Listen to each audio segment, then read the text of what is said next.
Urwah bin Az-Zubair. Tokoh kali ini adalah seorang imam para tabi'in dan salah satu dari 7 ulama fikih terkemuka Madinah.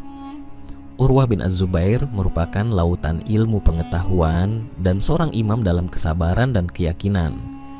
Abu Nuaim berkata, dari 7 ulama fikih Madinah terdapat seseorang yang permintaannya selalu dikabulkan, sanggup menahan derita demi mendapatkan ilmu yang diinginkannya, selalu berusaha taat dan menahan cobaan hingga dia pantas mendapatkan kehormatan. Dialah Urwah bin Az-Zubair, seorang mujtahid yang selalu berpuasa. Inilah Urwah bin Az-Zubair yang sering larut dalam puasanya. Setiap malam menjalankan sholat malam dengan membaca seperempat Al-Quran. Terkena luka pada kakinya hingga harus diamputasi, dia menolak obat yang bisa menghilangkan akalnya agar masih bisa beribadah kepada Allah. Nama dan kelahiran: namanya Urwah bin Az-Zubair bin Al-Awwam bin Khuwailid bin Asad bin Abdul Uzza bin Qusay Al-Qurash Al-Asadi. Dia dilahirkan 6 tahun sejak kekhalifahan Utsman bin Affan tahun 29 Hijriah. Beliau lahir dalam rumah yang mulia di kalangan kaum muslim. Ayahnya bernama Zubair bin Awwam, sang hawari pembela Rasulullah dan orang pertama yang menghunus pedangnya dalam Islam. Ayahnya adalah seorang mujahid sejati dan salah satu kekuatan tempur terkuat umat muslim pada masanya. Ayahnya juga termasuk salah satu dari 10 orang yang dijamin masuk surga. Ibunya adalah Asma binti Abu Bakar yang dijuluki Zatun Nitrokoin, pemilik 2 ikat pinggang. Kakeknya dari jalur ibu adalah Abu Bakar Shiddiq, orang paling mulia di umat ini setelah Rasulullah. Nenek dari jalur ayahnya adalah Syafiyah binti Abdul Muthalib, benteng terakhir umat muslim di Perang Khandaq. Bibinya adalah Ummul Mukminin Aisyah. Bahkan Urwah sendiri yang turun ke liang lahat untuk meletakkan jenazah Ummul Mukminin. Lihatlah betapa mulianya keluarga Urwah bin Az-Zubair, dan beliau melengkapinya dengan bersungguh-sungguh menuntut ilmu mencari ridho Allah. Sanjungan para ulama. Muhammad bin Sa'ad berkata, Urwah adalah orang yang dapat dipercaya, banyak meriwayatkan hadits, ahli fikih, luas wawasan keilmuannya, meyakinkan dan dapat dipercaya. Ahmad bin Abdullah Al-Ajali berkata, dia adalah orang yang bersosial tinggi, mudah bergaul, dapat dipercaya, seorang yang saleh dan tidak terjebak dalam fitnah. Umar bin Abdul Aziz berkata, tidak ada seorang pun yang lebih luas wawasannya daripada Urwah bin Az-Zubair, dan dia juga tahu apa saja yang tidak diketahuinya meski hanya sedikit. Az-Zuhri berkata, aku melihat Urwah bin Az-Zubair bagaikan lautan yang tidak keruh airnya karena ombak. Sufyan bin Uyainah berkata, ada 3 orang yang paling tahu tentang hadits riwayat Aisyah, salah satunya adalah Urwah bin Az-Zubair. Az-Zahabi berkata, dia merupakan orang yang kuat hafalannya dan konsisten, ahli fikih dan ahli sirah. Dia termasuk orang pertama yang menulis kitab tentang peperangan. Abdurrahman bin Humaid bin Abdurrahman berkata, aku masuk masjid bersama ayahku, kemudian aku melihat banyak orang mengerumuni seseorang, lalu ayah berkata, coba lihat, siapa yang dikerumuni banyak orang itu? Lalu aku mencoba melihatnya, dan ternyata dia adalah Urwah bin Az-Zubair. Setelah itu, aku memberitahukan kepada ayah, dan aku sendiri merasa heran. Lalu ayah mengatakan, wahai putraku, janganlah kamu heran. Bahkan para sahabat Rasulullah meminta fatwa kepada Urwah. Ibadahnya, Urwah sering melakukan puasa sepanjang tahun kecuali saat hari raya Idul Fitri dan Idul Adha. Hingga ketika dia meninggal pun tetap dalam keadaan berpuasa. Saat melukan perjalanan, Urwah sering berpuasa meski rekan-rekannya makan. Walaupun begitu, dia tidak menyuruh mereka untuk berpuasa sepertinya, dan dia pun tidak membatalkan puasanya. Urwah bin Az-Zubair selalu membaca seperempat Al-Quran dengan cara melihat mushaf setiap hari dan bangun malam untuk melakukan sholat sunnah dengan membaca seperempat Al-Quran juga. Dia tidak pernah meninggalkan rutinitasnya itu sedikit pun, kecuali saat kakinya harus diamputasi karena dia menderita kanker yang menggerogoti tubuhnya. Urwah membangun rumahnya dari batu-batu akik Di musim dingin, dia selalu memperbarui dinding rumahnya agar tampak indah.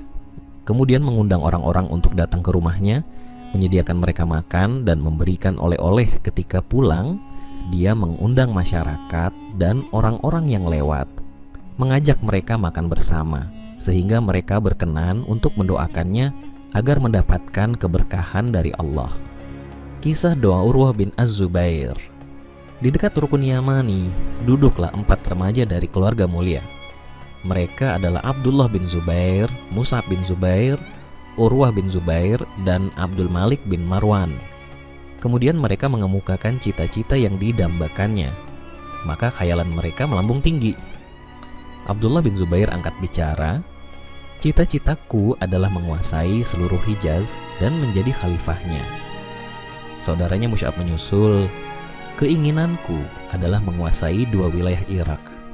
Abdul Malik bin Marwan berkata, "Bila kalian berdua sudah cukup dengan itu, maka aku tidak puas sebelum menguasai seluruh dunia dan menjadi khalifah setelah Muawiyah bin Abi Sufyan."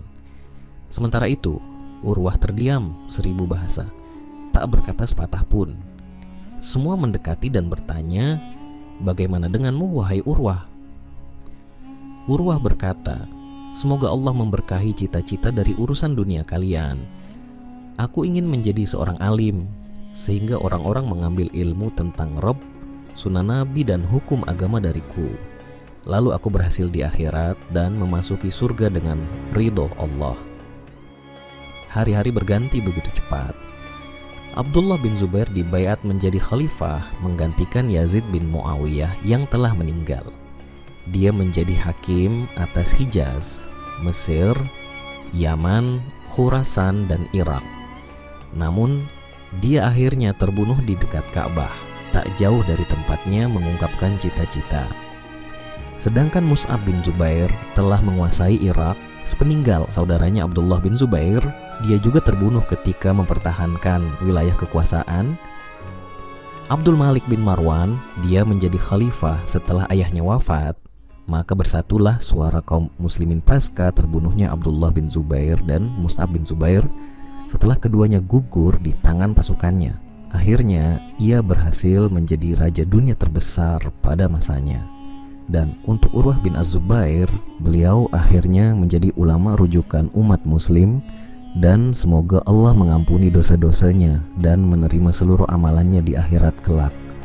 Kesabarannya, Urwah pergi menghadap Khalifah Al-Walid bin Abdul Malik bin Marwan. Ketika sampai di lembah Al-Qura, dia mendapati kakinya terluka.